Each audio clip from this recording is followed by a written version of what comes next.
Sentyabrın 16-sı Cəlilabad rayonunun Xəlilabad kəndində məktəblər arasında baş verən münaqişə faciə ilə nəticələnib. Kanal 21-in əldə etdiyi məlumata görə 17 yaşlı Samir Əhmədovun sinif yoldaşı Kamil İsmailova bıçaqla xəsarət yetirməsində əsaslı şübhələr müəyyən edilib. Hadisə dərhal polisə bildirilib və Samir Əhmədov saxlanılıb. Faktla bağlı araşdırma aparılır. Təbibdən sorğumuza cavab olaraq bildirilib ki, hadisə zamanı 2008-ci il təvəllüdlü Kamil İsmailov döş qəfəsinin kəsilmiş deşilmiş açıq yarası ilə Cəlilabad rayon mərkəzi xəstəxanasına çatdırılıb. Yaralı dərhal əməliyyat olunub, lakin həkimlərin bütün səylərinə baxmayaraq saat 13:00 radələrində onun həyatını xilas etmək mümkün olmayıb.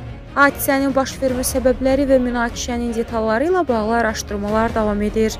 Lənkəran-Astara Regional Təhsil İdarəsinin məlumatına görə, bugün Cəlilabad rayonu Xəlilabad kənd tam orta ümumi təhsil məktəbinin 11-ci sinif şagirdi sinif yoldaşına xəsarət yetirib. Hadisə ilə bağlı dərhal təcili tibbi yardım briqadasına və hüquq mühafizə orqanlarına məlumat verilib. Təəssüflə qeyd edirik ki, xəsarət almış məktəbli dünyasını dəyişib deyə məlumatda qeyd olunur.